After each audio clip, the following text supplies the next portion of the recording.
Pertanyaan pertama, bagaimana cara menjalankan usaha dan bisnis hingga berada pada titik saat ini? Cara menjalankan usaha dan bisnis.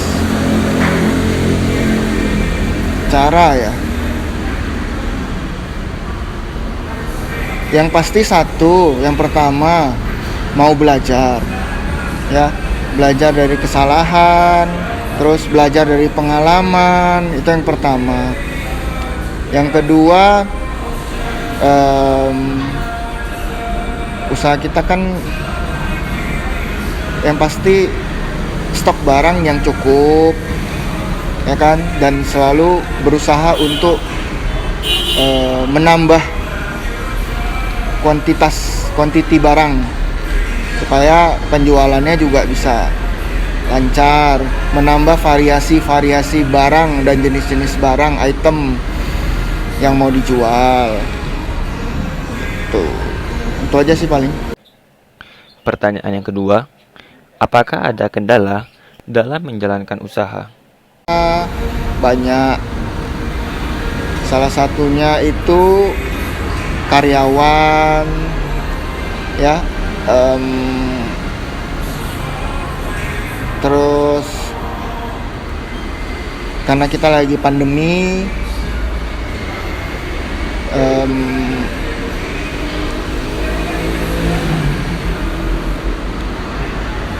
apa ya? Apakah kendala dalam menjalankan usaha? Kendalanya yang pertama karyawan, yang kedua mungkin modal usaha, ya, modal usaha. Terus yang ketiga karena pandemi ada PSBB, ya kan, ada pembatasan ruang gerak sehingga kita nggak bisa maksimal juga. Terus paling itu sih ya salah satu kendalanya. Beberapa. Pertanyaan yang ketiga, apa prinsip ataupun moto yang Koko pegang sehingga bisnisnya dapat terus berkembang? Yang pasti prinsipnya harus jujur. Harus punya prinsip jujur. Yang kedua, harus punya prinsip selalu memperbaiki diri dan belajar. Terus harus punya prinsip memberikan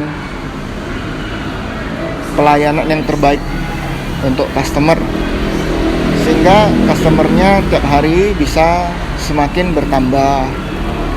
Kalau customer puas kan mereka akan balik-balik lagi belanja. Terus sehingga ya bisnis kita bisa berkembang terus.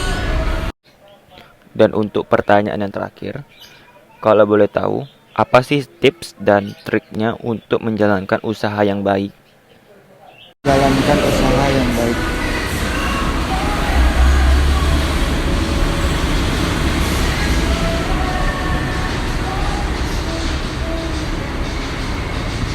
Kalau boleh, apa sih tips dan triknya untuk menjalankan usaha yang baik?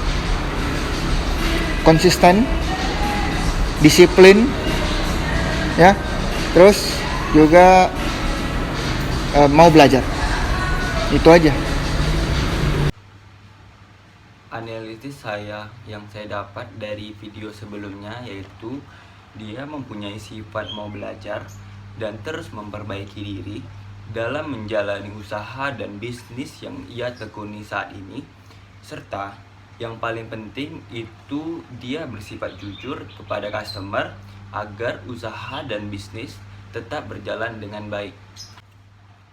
Dan komentar dari saya dari wawancara tersebut yaitu karena jujur merupakan prinsip yang harus dijunjung tinggi untuk menggapai kesuksesan, karena sebagai hamba Allah kita harus memegang dan menjunjung tinggi nilai-nilai kebenaran berdasarkan dalil